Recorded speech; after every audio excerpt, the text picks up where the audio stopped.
What is going on, everybody? Welcome back to the Flagrant Talk Sports Podcast. It's Moses here with his favorite co-host, Isaiah Gessner. What's good, everybody? And we are back with some of our closing March Madness videos. The Final Four is here. Glendale, Arizona, stand up.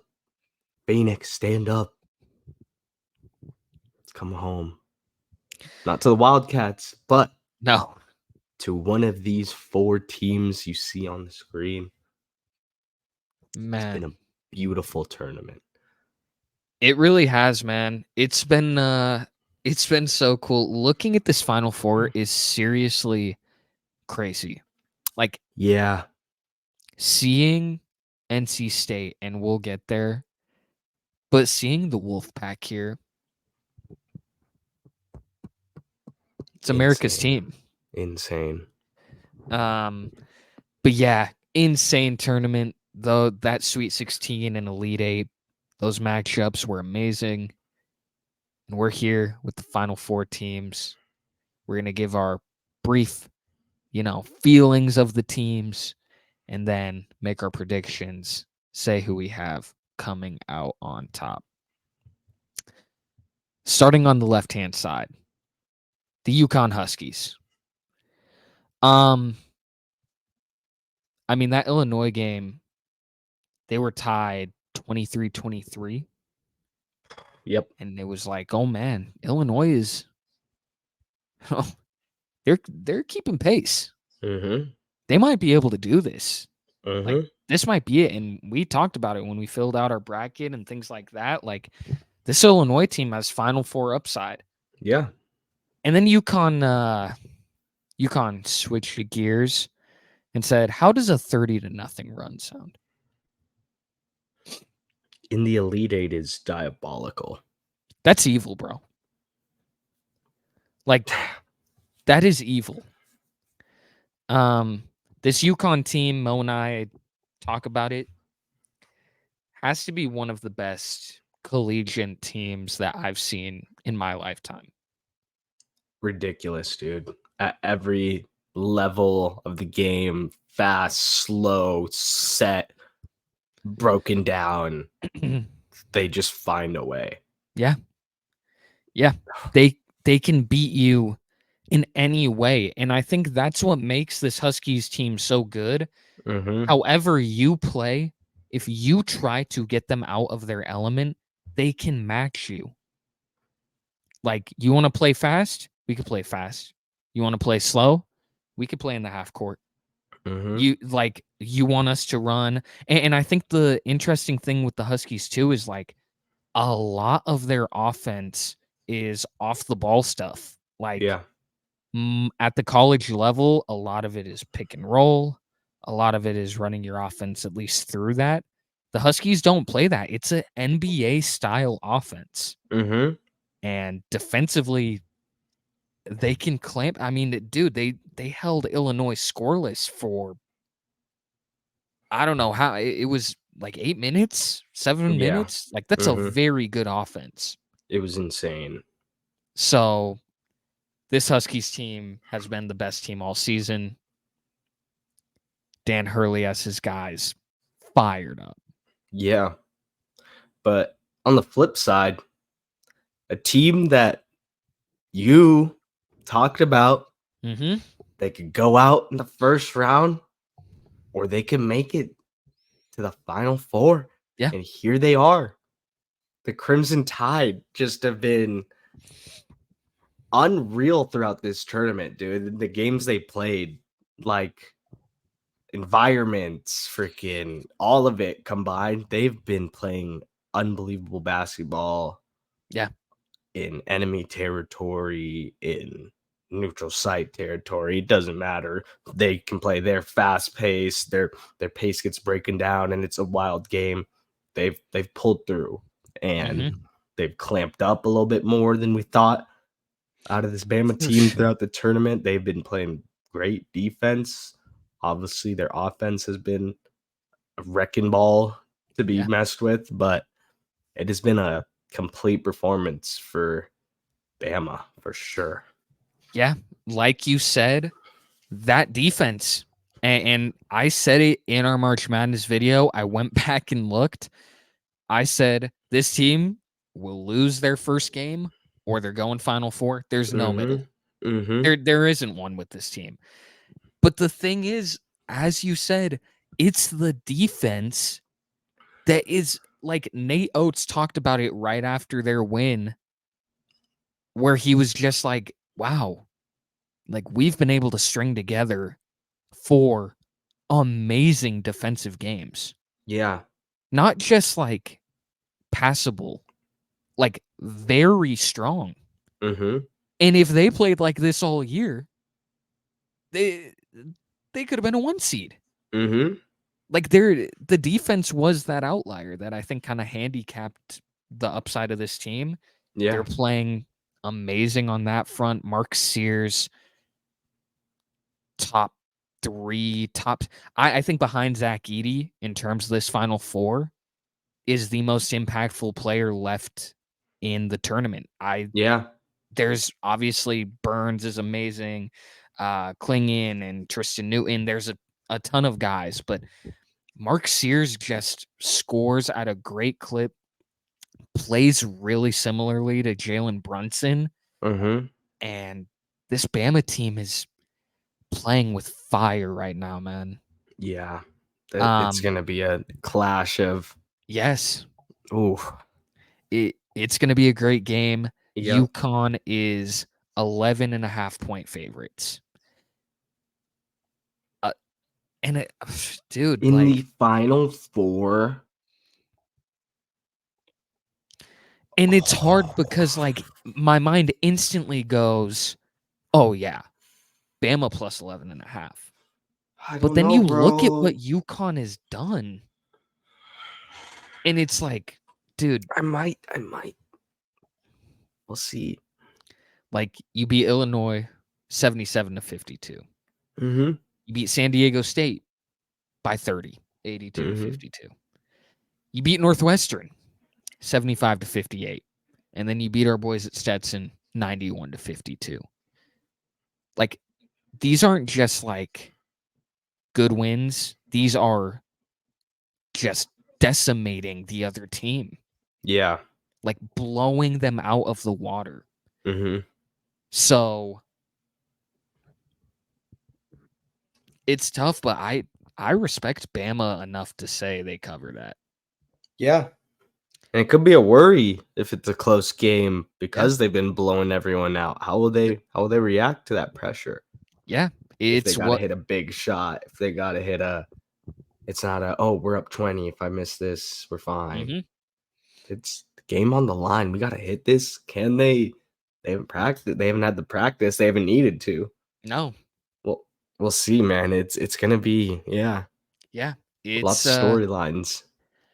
It's what head coach for UConn, Dan Hurley, said about, listen, we're not great in close games, but lucky for us, we don't play any of those. Yeah.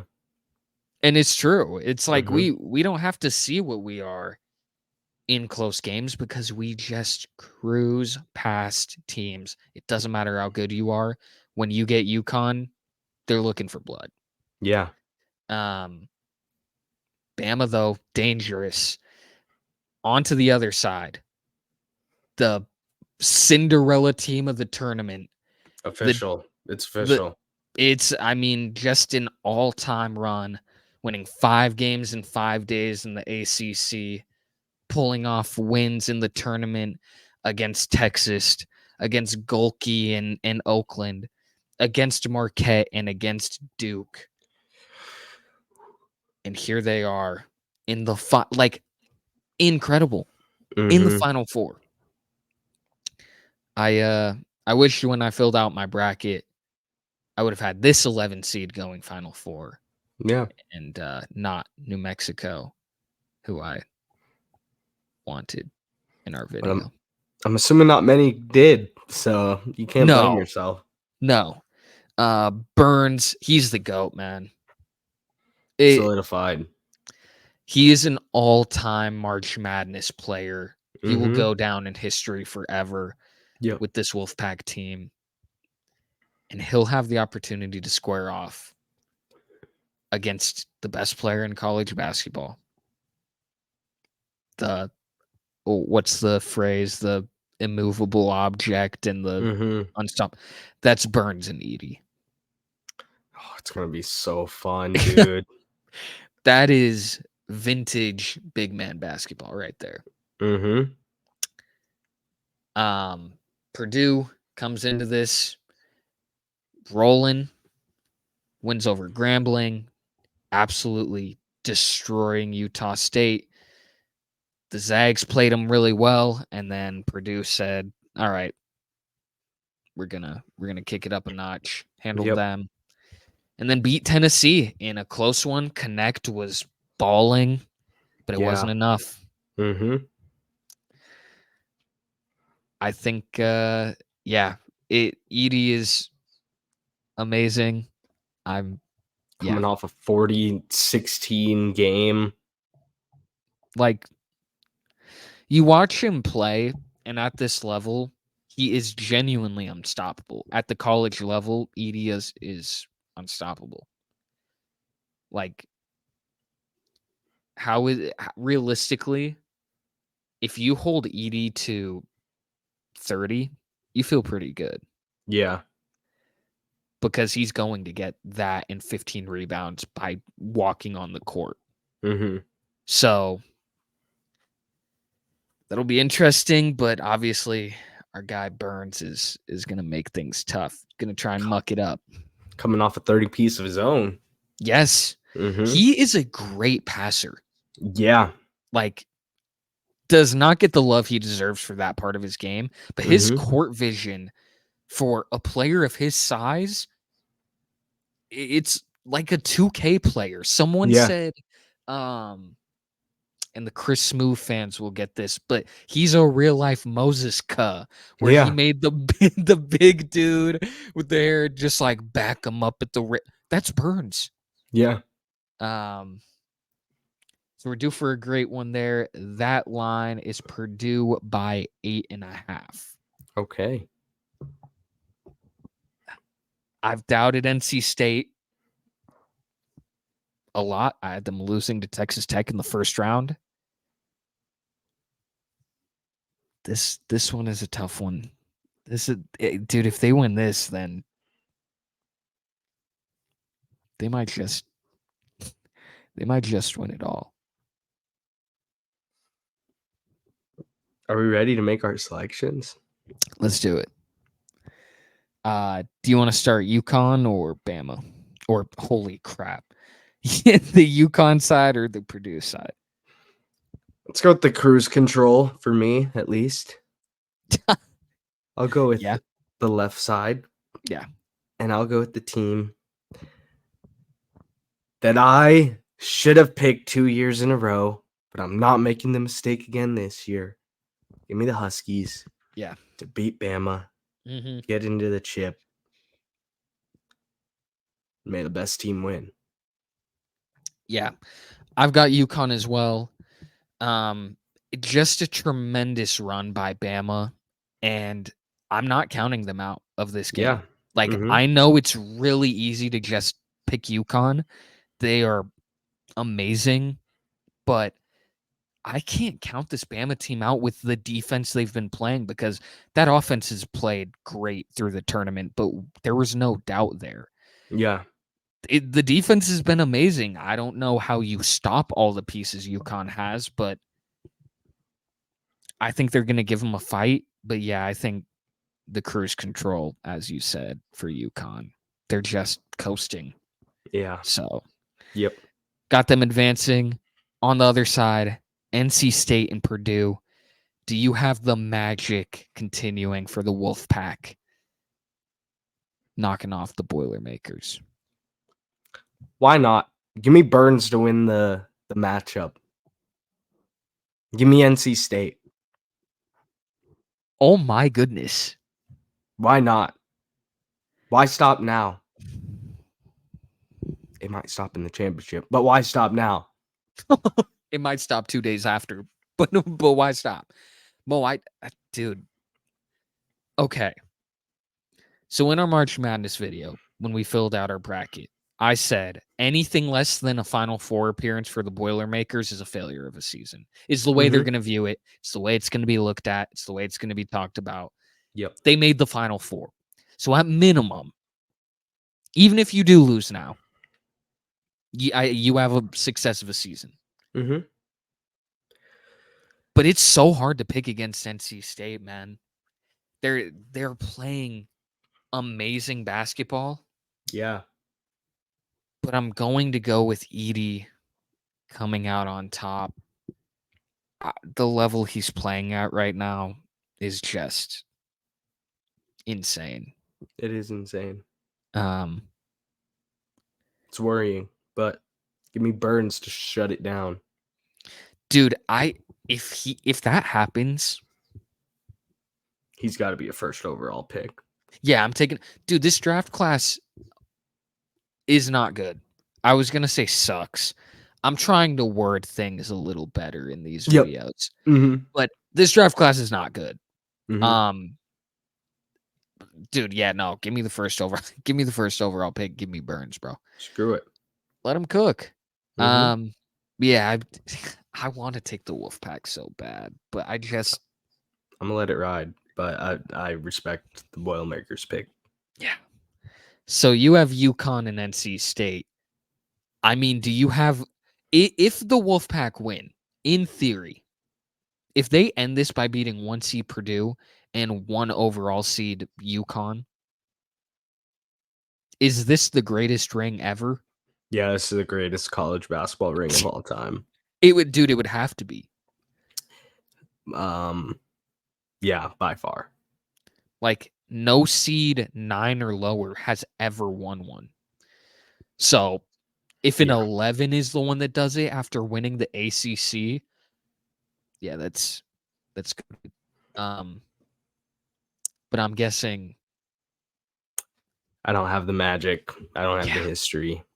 I guess I have history in a different way. A team going back to back in UConn. that But is true. It's been a minute. yeah,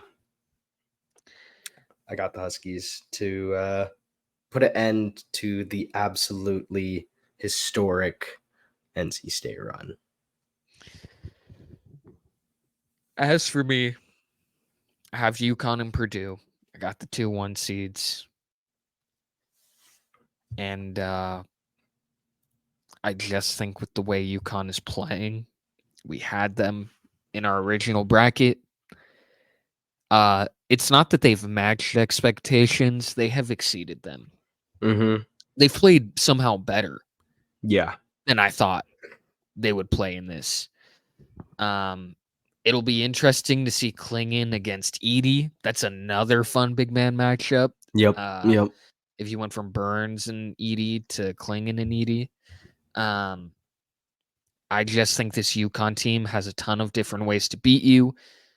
Obviously, Purdue, when Edie is playing at the level he's playing at, and then the 3-point shooting of a Braden Smith and things like that, that team can beat you in a multitude of ways. But I just think this UConn team is due to go back to back. Yeah, I agree, dude. I've been feeling it since they won last year, and I disappointed myself and lost a lot of money in bracket pools, and yeah. Yeah, no, that's a mistake I'll seriously never make again. And I'm sticking with my gut. We both had UConn. It was the boring pick, but it's the pick. Yep. And got the Huskies going back to back. UConn. That is the video. Let us know who your Final Four predictions are. Who do you have coming out on top? Does Purdue pull a Virginia, lose to a 16 seed, and then win it? They're right on the cusp. They're right on the cusp, but they've got a buzzsaw waiting potentially for them. 100%. With that all being done, song of the pod. The last thing we got to do. Moses, what have you got for the people? A little throwback. from my man Stevie Wonder. Do I Do? Mm-hmm. Beautiful song. Summer playlist, vibes playlist, feel good playlist. It gets me in that smiley, bubbly, uplifted mood. And it's a classic song for me. Great pick. I love 8-minute songs. That man Stevie Wonder has like 15 of them, and I will listen to all of them. Yeah. Arguably the greatest musician ever. That's a GOAT. Yeah. So great pick. As for me, I saw Danny Brown in concert, which was really cool. So I have Kingdom Hearts Key with Danny Brown, JPEG Mafia, and Red Veil. It's amazing. Danny, you're welcome on whenever, bro. If you want to talk about sports, I know you rock with Detroit, big Detroit fan. Yeah. Things are exciting, bro. So, that's what we got. That's what we got. Mm-hmm. Thank you, though, for tuning in. We appreciate each and every one of y'all. Yep. And we look forward to catching you in the next video. See y'all later, everyone. Peace.